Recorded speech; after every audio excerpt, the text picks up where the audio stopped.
नमस्कार साथियों, मैं नरेश कुमार कौशिक। मेरे YouTube चैनल पर आपका हार्दिक स्वागत एवं अभिनंदन करता हूं।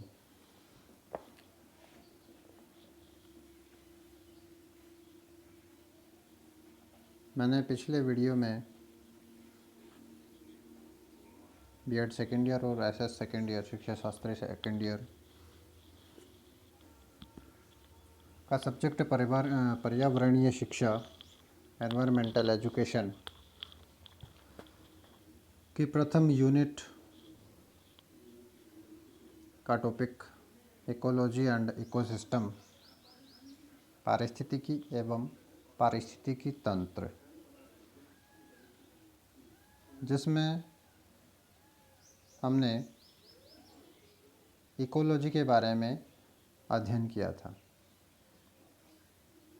पारिस्थितिकी का संप्रत्यय क्या है, पारिस्थितिकी का अर्थ क्या है, इकोलॉजी की परिभाषाएं भिन्न भिन्न पर्यावरणविदों के द्वारा क्या दी गई हैं और इकोलॉजी की विशेषताएं क्या है। आज हम इस वीडियो के माध्यम से पारिस्थितिकी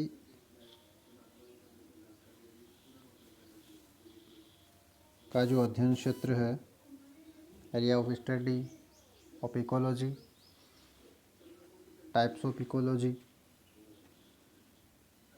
के बारे में हम विस्तृत अध्ययन करेंगे। साथ ही जो इकोलॉजी के ऑब्जेक्टिव्स हैं उनके बारे में भी हम विस्तृत अध्ययन करेंगे।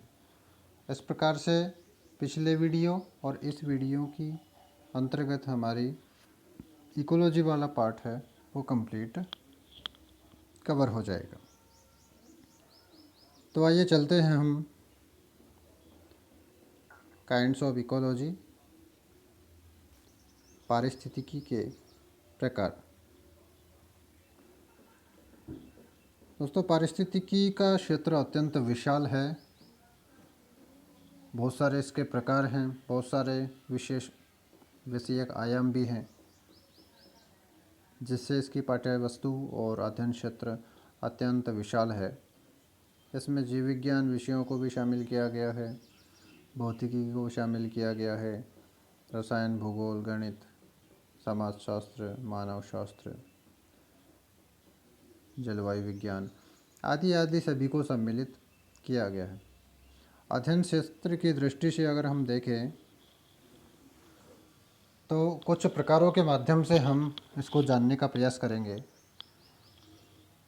सबसे प्रथम हम बात करते हैं जनसंख्या पारिस्थितिकी, यानी पॉपुलेशन इकोलॉजी।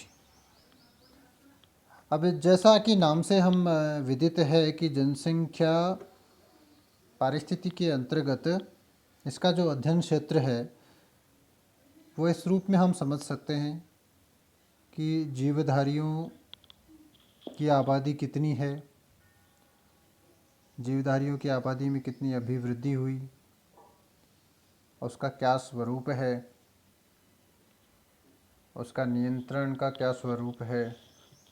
इस प्रकार का अध्ययन हम जनसंख्या पारिस्थितिकी के अंतर्गत करते हैं। यानी मनुष्य प्राणी है, जीवधारी है, उनकी पॉपुलेशन ग्रोथ किस प्रकार से की जा सकती है, किस प्रकार की है,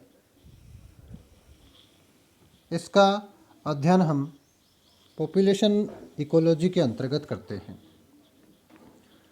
उसके बाद में हम बात करते हैं मानव पारिस्थितिकी, यानी ह्यूमन इकोलॉजी।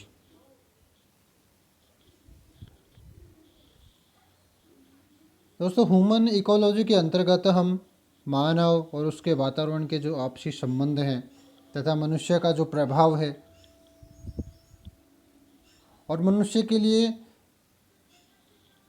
उपयोग है, इन सभी का अध्ययन हम ह्यूमन इकोलॉजी अर्थात मानव पारिस्थितिकी के अंतर्गत करते हैं। यानी मनुष्य किस प्रकार से वातावरण से संबंधित है और मनुष्य का वातावरण के प्रति क्या भाव है, उसका क्या इम्पैक्ट उस पर पड़ता है, वातावरण का मनुष्य के लिए क्या प्रभाव पड़ता है, मनुष्य किस प्रकार से उसका उपयोग करता है, इन सभी बातों का अध्ययन मानव पारिस्थितिकी के अंतर्गत किया जाता है। उसके बाद में हम बात करते हैं आवासीय परिस्थिति यानी हैबिटेट इकोलॉजी। दोस्तों, इसके अंतर्गत हम पृथ्वी पर भिन्न भिन्न प्रकार के हमारे आवास हैं, सबकी जीवन शैली अलग है, विभिन्न प्रकार के जो जीवधारी हैं उनके प्रभाव का अध्ययन आवासीय पारिस्थिति के अंतर्गत किया जाता है। अगला हम बात करते हैं भौगोलिक पारिस्थिति की, यानी इसमें नाम से विदित है ज्योग्राफिकल इकोलॉजी यानी भौगोलिक वितरण। तो इस भौगोलिक पारिस्थिति के अंतर्गत हम पशुओं और पौधों के भौगोलिक वितरण का अध्ययन किया जाता है, या इसके अंतर्गत भिन्न भिन्न प्रकार के जो पौधे हैं और भिन्न भिन्न जो पशु हैं उनका जो भौगोलिक वितरण है, कौन से स्थान पर कितनी संख्या में किस किस प्रजाति के पौधों का और किस किस प्रजाति के जो पशु हैं इन सब का वितरण है, उसका अध्ययन भौगोलिक पारिस्थिति के अंतर्गत हम करते हैं। उसके बाद में हम बात करते हैं उत्पादन पारिस्थिति की। तो इसमें विभिन्न प्रकार के जो प्रोडक्शन है, नाम से विदित है प्रोडक्शन इकोलॉजी। तो भिन्न भिन्न प्रकार के जो प्रोडक्ट हैं उनका जो प्रोडक्शन है पारिस्थितिकी प्रणाली के उत्पादन, जैसे हम बात करते हैं साफ जल का, स्वच्छ पानी है, हमारी फसल है, किस प्रकार से हम अब भूमि के अंदर फसल प्राप्त करते हैं। ऐसे समय की हम बात करते हैं तो हम बाजरा की फसल मुख्यतः बारिश के मौसम में प्राप्त करते हैं। इसके लिए कम पानी की आवश्यकता होती है, कठोर भूमि में यह होता है, रेतीली भूमि में कम होता है। इस तरीके से उसका उत्पादन किस प्रकार से हम प्राप्त करते हैं, किस प्रकार से कौन कौन से बीजों का उपयोग हम फसल तैयार करने में लें, कौन सी खाद का उपयोग हम करें, किस प्रकार के हमारे सिंचाई के साधनों का, किस प्रकार के सिंचाई जो संयंत्र हैं उनका हम उपयोग करें। इस प्रकार फसल उत्पादन, स्वच्छ पानी और समुद्र का पानी है, इन सभी का अध्ययन उत्पादन पारिस्थिति के अंतर्गत किया जाता है। अब हम बात करते हैं व्यवहार पारिस्थितिकी। व्यवहार पारिस्थितिकी में मनुष्य की भिन्न भिन्न प्रकार की आवश्यकता होती है। हर मनुष्य की एक आवश्यकता नहीं हो सकती। मेरी आवश्यकता कुछ और है, आपकी आवश्यकता कुछ और हो सकती है, तीसरे व्यक्ति की कुछ आवश्यकता और हो सकती है। यानी हर प्राणी की अपनी अपनी आवश्यकता होती है, अपनी अपनी नीड होती है। और पारिस्थितिकी जो संप्रत्य हैं उनका उपयोग इसमें क्या क्या आता है, जैसे भूमि का उपयोग करना है, कृषि का उपयोग करना है, वानिकी का उपयोग करना है, वन संसाधन का उपयोग करना है। ये सब किस में आते हैं, व्यवहारिक पारिस्थिति में, यानी अप्लाइड इकोलॉजी के अंतर्गत इनका हम अध्ययन करते हैं। अब हम बात करते हैं सोशियोलॉजी, समाजशास्त्र।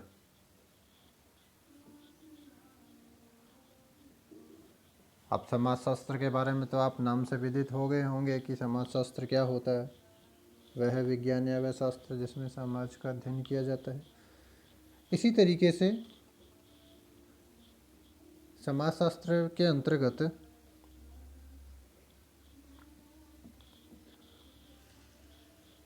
मानव कि पारिस्थितिकी और उसका जो प्राकृतिक वातावरण है उससे मनुष्य का क्या संबंध है, मनुष्य का व्यवहार क्या है, मनुष्य के अर्थापन का उपयोग क्या है, अर्थापन की प्रक्रिया क्या है, इन सभी का अध्ययन हम समाजशास्त्र के अंतर्गत करते हैं। नेक्स्ट है समुदाय पारिस्थितिकी।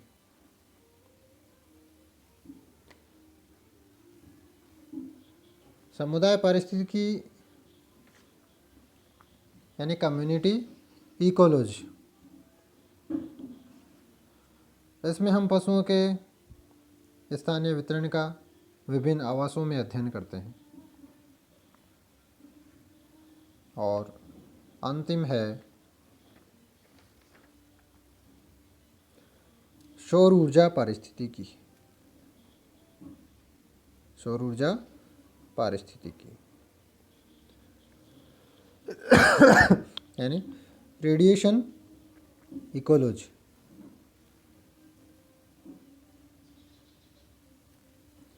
सौर ऊर्जा पारिस्थितिकी में सौर ऊर्जा का वातावरण कैसा है और जीवधारियों पर उसका प्रभाव क्या है, उसका अध्ययन किया जाता है। और सौर ऊर्जा का हम मुख्य स्रोत क्या है? सूर्य। पर्यावरण की दृष्टि से देखते हैं तो हम बोलते हैं सूर्य देवो भव। रोजाना सुबह उठ कर के सूर्य को अर्घ्य के रूप में जल अर्पण करते हैं। संपूर्ण पृथ्वी पर एकमात्र जो ऊर्जा का चारा है वो सूर्य भगवान को जाना जाता है। तो इस तरीके से इसमें सौर ऊर्जा का जो वातावरण है और जीवधारियों पर उसके पड़ने वाले प्रभाव का जो अध्ययन है उसका अध्ययन सौर ऊर्जा पारिस्थितिकी के अंतर्गत किया जाता है। अब हम बात करते हैं पारिस्थितिकी के उद्देश्य, ऑब्जेक्टिव्स ऑफ इकोलॉजी। तो पारिस्थितिकी के अध्ययन की अपनी विधियां होती हैं, अपनी प्रविधियां होती हैं, अपनी प्रक्रिया होती है। यह स्वतंत्र अध्ययन का क्षेत्र होता है जिसकी अपनी एक निजी पाठ्य वस्तु है। और पारिस्थितिकी अध्ययन के अंतर्गत अगर हम विधियों की बात करें तो इस का अध्ययन भिन्न विधियों के माध्यम से भी हम कर सकते हैं। जिस प्रकार से फर्स्ट की हम बात करें तो अवलोकन विधि, ऑब्जर्वेशन, देख करके हम पारिस्थितिकी, हमारे जो आसपास का वातावरण है, इकोलॉजी है, इकोसिस्टम है, उसका अध्ययन कर सकते हैं। हिस्टोरिकल मेथड्स, ऐतिहासिक विधि, जिसके अंतर्गत हम पारिस्थितिकी का अध्ययन कर सकते हैं। इसी तरीके से इकाई अध्ययन विधि है, प्रयोगात्मक विधि है, योजना विधि है, भ्रमण विधि है, सहसंबंध प्रविधि है, न्यादर्श प्रविधि है। इनके माध्यम से हम पारिस्थितिकी का अध्ययन कर सकते हैं। तो हम बात कर रहे हैं पारिस्थितिकी के उद्देश्य, यानी इसकी अपनी विधियां हैं, प्रविधियां हैं, प्रक्रिया है, स्वतंत्र इसका अध्ययन क्षेत्र है। तो भिन्न भिन्न अध्ययन क्षेत्र के माध्यम से कुछ बिंदुओं के द्वारा हम इसका मुख्य उद्देश्य जानने का प्रयास करते हैं। पहला है जीवधारियों तथा उसके वातावरण के घटकों के पारस्परिक निर्भरता का विश्लेषण करना। यानी जीवधारियों तथा उसके वातावरण के जो आपसी घटक हैं उनकी पारस्परिक निर्भरता का एनालिसिस करना भी। जीवधारी निवास कर रहे हैं और उनके पर्यावरण के प्रति कैसा व्यवहार है, किस प्रकार की निर्भरता है, वायु, भूमि संसाधन है, वन संसाधन है, अन्य खनिज संसाधन है, वनस्पति है, विभिन्न प्रकार के जीवधारी हैं, उनका आपसी जो संबंध है, उनकी आपसी जो निर्भरता है, उसका विश्लेषण करना पारिस्थितिकी का मुख्य उद्देश्य है। दूसरा हम बात करते हैं जीवधारियों तथा वातावरण के आंतरिक संबंधों के विकास हेतु प्रक्रिया की खोज करना, यानी किस प्रकार से जीवधारियों और वातावरण में आपसी उनके जो आंतरिक संबंध हैं उनकी प्रक्रिया किस प्रकार की हो, उसका अध्ययन, उसकी खोज करना, यह पारिस्थितिकी का मुख्य उद्देश्य होता है। नेक्स्ट हम बात करते हैं प्राकृतिक स्रोत और पर्यावरण प्रदूषण की व्यवस्था एवं संरक्षण का अध्ययन करना। प्राकृतिक स्रोत कौन कौन से होते हैं? नदी, झीलें, तालाब, समुद्र, ये सब क्या है? प्राकृतिक स्रोत। तो प्राकृतिक स्रोत और पर्यावरण प्रदूषण का किस प्रकार से हम संरक्षण करें, क्या व्यवस्था पर्यावरण प्रदूषण की हमारे सामने हो रखी है, किस प्रकार से प्रदूषण को रोका जा सकता है, हम प्रदूषण को कम कैसे कर सकते हैं, इन सब का अध्ययन करना पारिस्थितिकी का उद्देश्य के अंतर्गत आता है। अगला हम बात करते हैं जीवधारियों के कल्याण हेतु नियंत्रण और संचालन के आयामों का विकास करना, यानी विभिन्न जो जीवधारी हैं उसमें मानव जगत भी आ गया, संपूर्ण जीव जंतु भी आ गए, प्राणी जगत आ गया, वनस्पति जगत आ गया। इसका कल्याण किस प्रकार से किया जाए जो कंट्रोल में रह करके हो और उसका जो संचालन है वो अच्छे तरीके से किया जा सके, उसका विकास हम अच्छे से कर सके।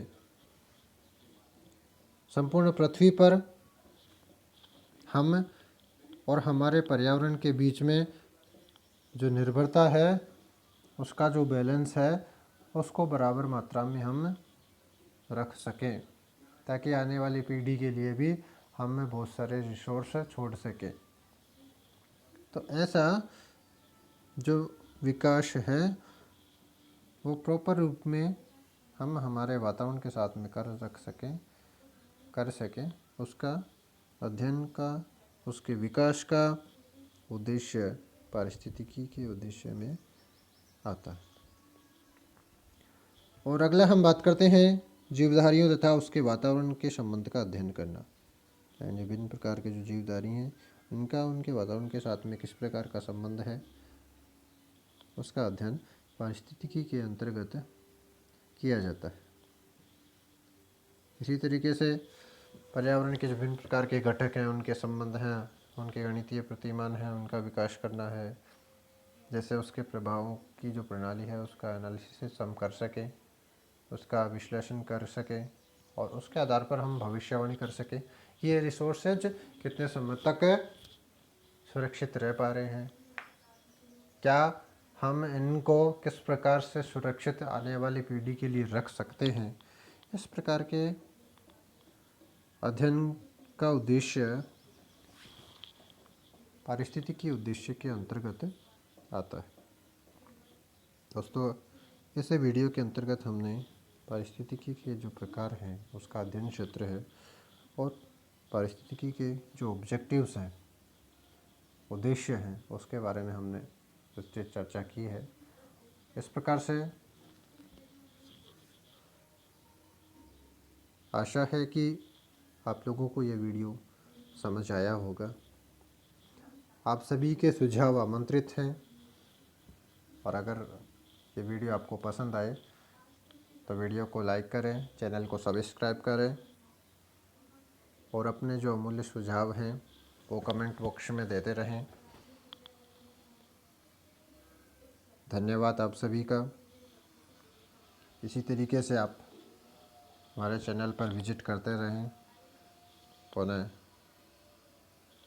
धन्यवाद। Thank you.